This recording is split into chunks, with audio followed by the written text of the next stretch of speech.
Next है हमारा बर्डिंग के बारे में हम लोग बात करेंगे। और पिछले क्लास में हमने आपको बताया था कि हमारा टॉपिक है मोड्स ऑफ रिप्रोडक्शन। हमारा टॉपिक है मोड्स ऑफ रिप्रोडक्शन। और रिप्रोडक्शन में हम लोगों ने डिस्कस करा था असेक्सुअल रिप्रोडक्शन। हालांकि हमने कहा था कि जो हमारा टॉपिक है मोड्स ऑफ रिप्रोडक्शन ये थोड़ा सा बड़ा टॉपिक है, इसलिए हमने कहा था कि आपको ये हमारा टॉपिक 2 पार्ट में डिवाइड होगा। तो पिछले क्लास में हमने बात करा था असेक्सुअल रिप्रोडक्शन, इस टॉपिक के अंदर मोड्स ऑफ रिप्रोडक्शन के अंदर, फिर वेजिटेटिव प्रोपगेशन, यहाँ तक हम लोग डिस्कस कर चुके थे। यानी कि वेजिटेटिव प्रोपगेशन तक पूरी तरीके से हम लोग डिस्कस कर चुके थे। तो आज का जो हमारा टॉपिक होगा वो बर्डिंग को लेकर होगा, फिर फ्रेगमेंटेशन है और उसके बाद फिर एक और टॉपिक है। तो आइए हम लोग शुरुआत करते हैं। सबसे पहले समझते हैं कि बर्डिंग क्या होता है। बर्डिंग को लेकर आपके बुक में जो पिक्चर होगा वो भी आप देख सकते हो, या फिर आपके पास एनसीईआरटी बुक है तो वहाँ पे भी पिक्चर होगा बर्डिंग का, तो आप वो भी देख सकते हो। ठीक है, तो यहाँ पे हम लोग एनसीईआरटी का पिक्चर लिए हुए हैं समझने के लिए। आपके पास कोई भी बुक होगा तो वहाँ पे भी आप बर्डिंग को सेम ही तरीके से समझ पाएंगे। देखते हैं इसमें क्या लिखा हुआ है। पहला पॉइंट लिखा हुआ है कि east is a single celled organism. East जो होता है ना वो एक सिंगल सेल्ड ऑर्गेनिज्म है। सिंगल सेल्ड ऑर्गेनिज्म का मतलब होता है ऐसा ऑर्गेनिज्म जो कि एक ही सेल से केवल मिलके बना होगा, बस एक ही सेल से मिलकर बना होता है वो। ठीक ना। आगे इसमें बर्ड का डेफिनेशन देखो, फिर आपको बर्डिंग समझ में आएगा पूरा। बर्ड क्या होता है? The small bulb like projection coming out from the yeast cell is called a bulb. Bud basically yeast से, ईस्ट हमारा क्या हो गया, एक लिविंग ऑर्गेनिज्म है, एक ही सेल से बना हुआ है। उसके अंदर से एक छोटा सा एकदम बल्ब के जैसा पार्ट यदि बाहर निकलने लग जाए उसी को हम लोग कहते हैं बर्ड। क्या बोलेंगे इसको? बर्ड बोलेंगे। पिक्चर में आप जरा ध्यान से देखो, पहला वाला पिक्चर जो है हमारा वो है ईस्ट सेल का। ठीक, सेकेंड वाले में आप देखोगे तो ऊपर में थोड़ा थोड़ा हमारा बर्ड जो वो डेवलप करना स्टार्ट कर रहा है, इसलिए हमने वहां पे लिखा है डेवलपिंग। हमने नहीं लिखा बल्कि पिक्चर में ही है डेवलपिंग बर्ड। ओके, उसके बाद थोड़ा और देखोगे तो यहाँ पे बर्ड हमारा अच्छी तरीके से दिखने लग गया है, जो कि लिखा हुआ न्यू बर्ड। और लास्ट में लिखा हुआ है चेन ऑफ बर्ड्स, मतलब कई सारे छोटे छोटे बर्ड उसमें क्या हो गए हैं, जुड़ गए हैं। ठीक है ना। तो इस तरीके से हमारा ग्रोथ होता है और इस पूरे प्रोसेस को हम लोग कह देते हैं बर्डिंग। क्या बोल देते हैं? बर्डिंग। मतलब ये जो छोटा सा पार्ट आपको दिख रहा है इसको बर्ड कहते हैं, लेकिन इस पूरे प्रोसेस को हम लोग क्या कह देते हैं? बर्डिंग। ये जो पूरा कहानी हमारा चल रहा है इसको हम लोग बर्डिंग कह देते हैं। तो वही बात यहाँ पे लिखा हुआ है कि दी बर्ड ग्रेजुअली ग्रोज। ये जो बर्ड आप देख रहे हो यहाँ पे धीरे धीरे ग्रो करता है and gets detached from the parent cell and forms a new yeast cell. यानी कि यही बर्ड धीरे धीरे बड़ा होते इतना बड़ा हो जाता है कि ये पेरेंट सेल का मतलब जिससे ये बाहर निकला है, जिससे इसका ग्रोथ हुआ है, उससे ये अपने आप बाद में टूट जाता है। ठीक ना। और टूटने के बाद ये नीचे जमीन पे गिर जाता है और जहां पे वो गिरेगा बर्ड हमारा टूट के, वहीं पे हमारा एक नया ईस्ट का जन्म हो जाएगा। समझ रही है बात? तो इतना ही सिंपल तरीके से आपको याद रखना है, सिंपल सा, कि ईस्ट का यहाँ पे एग्जाम्पल लिया गया है। बर्डिंग और भी कई प्रकार के चीज़ों में होता है, लेकिन ईस्ट यहाँ पे हमारा एक एग्जाम्पल है। ईस्ट हमारा एक माइक्रो ऑर्गेनिज्म है। माइक्रो ऑर्गेनिज्म का मतलब ये बहुत छोटा होता है, इसको हम लोग खुले आंखों से नहीं देख पाएंगे, माइक्रोस्कोप लगाना पड़ेगा। और ये जो ईस्ट है वो कितने सेल से बना होता है? एक सेल से बना होता है। इसी सेल में छोटा छोटा जो है ना, एकदम बल्ब के जैसा बाहर हमारा पार्ट निकलना स्टार्ट करेगा। उसी पार्ट को हम लोग कहते हैं बर्ड। और वही बर्ड जब धीरे धीरे और बड़ा होता जाता है, बड़ा होते वो बहुत बड़ा हो जाता है, फिर वो टूट के अपने आप ईस्ट से नीचे गिर जाता है। जहां पे वो गिरेगा वहीं पे हमारा एक नया ईस्ट जन्म ले लेगा। ठीक है, आगे बढ़ते हैं। The new yeast cell grows, matures and produces more yeast cell. और जो बर्ड हमारा अभी टूट के नीचे गिरा है वो क्या बनेगा? बाद में ईस्ट बनेगा। और वही ईस्ट धीरे धीरे ग्रो करेगा, मैच्योर करेगा, फिर उससे भी छोटे छोटे बर्ड बड़े होके फिर उससे भी बर्ड नीचे गिरेंगे। मतलब ये प्रोसेस हमारा बार बार चलता ही रहता है। ठीक ना। आगे बढ़ते हैं। Sometimes another bird arises from the bird forming a chain of birds. मतलब कई बार होता है, कुछ टाइम पे आप देखोगे कि एक बर्ड हुआ, उसके ऊपर दूसरा बर्ड हो गया, फिर उसके बाद दूसरा बर्ड, इसी को हम लोग कहते हैं चेन ऑफ बर्ड्स। मतलब एक के बाद एक दूसरा बर्ड, एक के बाद एक दूसरा बर्ड। ठीक ना, इसको हम लोग कहते हैं chain of buds. This process continues, a large number of yeast cells are produced in a short time. यानी कि जो प्रोसेस है हमारा, पहले ईस्ट से बड बनेगा, फिर वो बड बड़ा होकर नीचे गिर जाएगा, जहाँ पे वो गिरेगा वहीं पे दोबारा हमारा एक बड़ा सा ईस्ट सेल ग्रो कर जाएगा, फिर उस ईस्ट सेल से हमारा दोबारा बड बनेगा, फिर वो दोबारा बड़ा होकर नीचे गिरेगा, फिर वो ईस्ट सेल बन जाएगा। इस तरीके का प्रोसेस बार बार चलता रहता है, जिसके वजह से ईस्ट जो है अपने बर्ड के थ्रू बार बार जन्म लेता रहता है। बहुत ही कम टाइम में वो कई गुना ज्यादा ग्रो कर जाता है। तो ये हो गया हमारा बर्डिंग। समझ में आ रही है बात? आगे बढ़ते हैं। नेक्स्ट है हमारा फ्रैगमेंटेशन। फ्रैगमेंटेशन के लिए भी हमारे सामने एक पिक्चर है, यही सेम पिक्चर आपके पास यदि एनसीईआरटी का बुक है तो वहां पे भी होगा। एनसीईआरटी का बुक नहीं आपके पास तो कोई दिक्कत वाली बात नहीं है, आपके पास कोई भी बुक होगा तो वहां पे भी फ्रैगमेंटेशन का पिक्चर इस टाइप का लगभग दिया हुआ रहेगा, तो आप वहां से भी देख सकते हैं। ठीक है, देखा जाए क्या है फ्रैगमेंटेशन में। देखो पहले फ्रैगमेंटेशन का डेफिनेशन क्या है, क्या मतलब होता है उसका, पहले वो समझते हैं फिर आगे बढ़ेंगे। पहला पॉइंट इसमें लिखा हुआ है breaking off an organism into fragments. Fragments का मतलब होता है छोटे छोटे टुकड़ों में उसको बांट देना, ठीक ना। तो breaking off an organism into fragments which develop into new individuals are called fragmentation. मतलब फ्रैगमेंटेशन में आप क्या करते हो, एक बड़े से ऑर्गेनिज्म का छोटे छोटे पार्ट में उसको आप डिवाइड कर देते हो, और वही छोटा वाला पार्ट जाके बाद में क्या बन जाता है, एक नया फुल ऑर्गेनिज्म बन जाता है। इसी चीज को हम लोग कहते हैं, इसी प्रोसेस को हम लोग कहते हैं फ्रैगमेंटेशन। याद रहेगा ध्यान से। चलिए आगे बढ़ते हैं। यहाँ पे ना एक एग्जांपल आपको देते हैं। यहाँ पे हमारे सामने स्पाइरोगोइरा है। स्पाइरोगोइरा क्या है, एक माइक्रो ऑर्गेनिज्म है, मतलब ये बहुत छोटा होता है, इसको आप खुले आंखों से देख नहीं सकते हैं, ठीक ना। तो यहाँ पे एक बहुत बड़ा आपको रिबन के जैसा ग्रीन जैसा स्ट्रक्चर है ना, रिबन के जैसा ये जो आपको दिख रहा है, ये लिविंग ऑर्गेनिज्म में ध्यान रहे, ये जिंदा होता है, लेकिन ये होता क्या है फिर, माइक्रो ऑर्गेनिज्म है। ये बहुत छोटे होते हैं, आपको पिक्चर में बड़ा दिख रहा है लेकिन एक्चुअली में होता बहुत छोटा है, इसको माइक्रोस्कोप से ही देखना पड़ता है, ठीक ना। और ये बहुत छोटा होता है, और आपको लग रहा होगा सर ये तो रिबन के जैसा है, नहीं रिबन के जैसा लग जरूर रहा है, लेकिन ये है क्या, हमारा लिविंग है। कैसा है, लिविंग यानी कि जिंदा है। अब इस पूरे रिबन को हमने क्या किया, दो पार्ट में डिवाइड कर दिया, बीच से हमने काट दिया उसको, एक पार्ट लेफ्ट में और एक पार्ट राइट में। तो ये पार्ट हमारा क्या हो गया, छोटा हो गया ना, लेकिन यही ब्रेक हुआ पार्ट बाद में क्या बन जाएगा, एक नया सा बड़ा सा स्पाइरोगोइरा दोबारा बन जाएगा।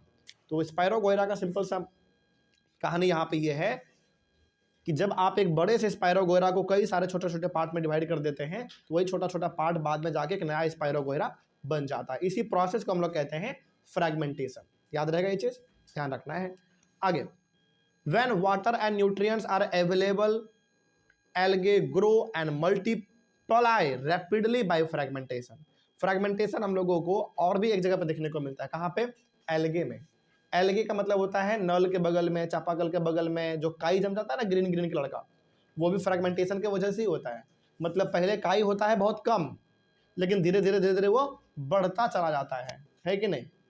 तो वही एग्जाम्पल हमारा यहाँ पे भी है, कोई दिक्कत इसमें। तो स्पाइरोगोइरा जो है उसको हम लोग अलगा बोलते हैं, मतलब एल्गे का ही ये पार्ट है, कुछ अलग बात नहीं है।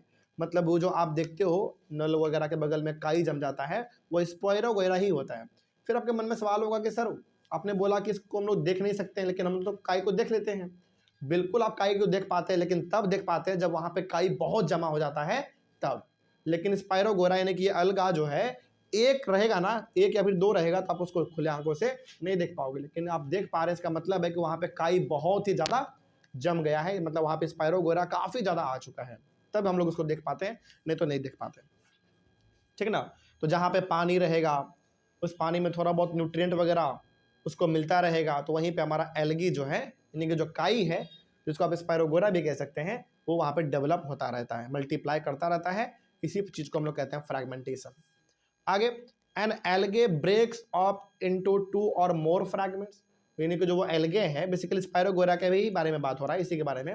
ये जो स्पाइरोगोइरा है वो कई सारे छोटे छोटे पार्ट में डिवाइड होता रहता है, अपने आप होता रहता है, और वो अपने एक बार डिवाइड हुआ, मान लो एक स्पाइरोगोइरा है, वो 10 पार्ट में डिवाइड हुआ, तो वहां से नए नए 10 स्पाइरोगोइरा क्या होने वाले हैं, ग्रो होने वाले हैं। तो इस तरीके से जो काई है, जो एल्गी है, वो हमारा बढ़ता ही चला जाता है, कोई दिक्कत नहीं इसमें।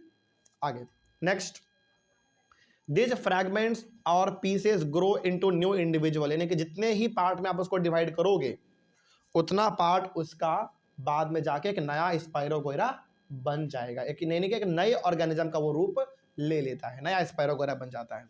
सोचो, हमने उसको डिवाइड कर दिया छोटे छोटे पार्ट में, लेकिन वो बाद में बन क्या गया हमारा, एक नया सा स्पाइरोगोरा बन गया। तो ये चीज इसमें होता है, इसी को हम लोग कहते हैं fragmentation. This process continues and they cover a large area in a short period of time. और ये प्रोसेस लगभग चलता ही रहता है। जैसे आपके पास एक स्पाइरोगोरा था, उसको अपने 5 पार्ट में डिवाइड किया, वो पांचों पार्ट बाद में जाके एक बड़ा सा स्पाइरोगोरा बनेगा, फिर वो अपने आप को डिवाइड करेगा, उसमें से फिर बनेगा। इस तरीके से हमारा प्रोसेस चलता ही रहता है, जिसके वजह से बहुत तेजी में फैलता चला जाता है और पूरे के पूरे जगह पे काई आपको जमा हुआ फिर दिखना स्टार्ट हो जाता है, ठीक ना। लेकिन जब ये स्पाइरोगोरा यानी कि जब ये एल्गे इक्का दुक्का रहेगा तो क्या आपको दिखेगा, इसे नहीं दिखता, वो बहुत छोटे होते हैं, माइक्रो ऑर्गेनिज्म से उसको देखना पड़ता है। तो ये हो गया हमारा फ्रेगमेंटेशन के बारे में। अगला है हमारा स्पोर फॉर्मेशन। तो आइए हम लोग बात करते हैं स्पोर फॉर्मेशन में क्या है। स्पोर फॉर्मेशन का भी पिक्चर आपके एनसीईआरटी बुक में है, वही पिक्चर हमारे स्क्रीन पर भी है, या फिर आपके पास कोई और बुक है तो वहाँ पे भी स्पोर फॉर्मेशन का पिक्चर दिया हुआ होगा। देखिए इसमें क्या लिखा हुआ है, लिखा हुआ है पहला point, the fungi on a bread piece grow from spores which are present in the air. अच्छा, कभी आपने गौर किया है, एक ब्रेड का टुकड़ा, यानी कि एक ब्रेड ही मान लो आप पूरी तरीके से, एक ब्रेड या फिर एक ब्रेड का कोई छोटा सा भी टुकड़ा जब आप कहीं पर रखते हो, कुछ दिन के बाद आप देखना वहां पे ना फंगी जमा हो जाता है ब्रेड के ऊपर। फंगी मतलब वो थोड़ा सा व्हाइट व्हाइट कलर का आपको दिखने लगा चालू हो जाता है, वो स्पोर्स के वजह से ही होता है। अब ये स्पोर्स है क्या, आइए उसके बारे में समझते हैं हम लोग। When spores are released, they keep floating in the air. They are very light and can cover long distances. अच्छा, यहाँ पे ना आप समझो पहले ये होता क्या है। देखो आपके सामने एक पिक्चर है, ये जो हमारा पिक्चर है फंगी का है। किसका है, फंगी का है। ध्यान से आप इसको समझिएगा। आपको दिख रहा होगा एक प्लांट के जैसा कुछ है कि नहीं, एक टहनी है, उसके ऊपर हमारा एक बॉल है, ये चीज़ है। देखो एक्चुअली में यहाँ पे ना कंडीशन होता है क्या, आप इसको समझना ध्यान से। पहला वाला पिक्चर देखो आप, पहला वाला फोटो, एक टहनी है बहुत लंबा सा, उसके ऊपर एक बॉल लगा हुआ है, ये हमारा क्या है, फंगी है। क्या है, फंगी। उसके ऊपर में ना ये जो आप देख रहे हो, यही हमारा मेन चीज है, ये बॉल है। हालांकि इसको यदि आप देखोगे, इसको बोला गया है स्प्रोंगियम। क्या बोला गया है, स्प्रोंगियम। यानी कि ये क्या होता है, टाइम के साथ धीरे धीरे पकता है, मैच्योर होता है, और पकने के बाद, मैच्योर होने के बाद ये अपने आप अचानक ब्लास्ट करता है, ठीक। और ब्लास्ट करने के वजह से क्या होता है, इसके अंदर कई सारे छोटे छोटे दाने होते हैं। स्पोर्स का मतलब क्या होता है, छोटा छोटा दाना। और वो दाना जब अचानक ये स्प्रोंगियम जब फटता है, ब्लास्ट करता है, तो सारा दाना इसके अंदर जो पहले टाइटली पैक है, अंदर पड़ा हुआ है, वो पूरी तरीके से हवा में फैल जाता है, ठीक। और चूंकि ये भी बहुत छोटा होता है तो इसको भी आप खुले आंखों से देख नहीं पाते हैं, ये भी माइक्रो ऑर्गेनिज्म ही है, इसको भी देखने के लिए माइक्रोस्कोप ही लगाना पड़ता है, ठीक ना।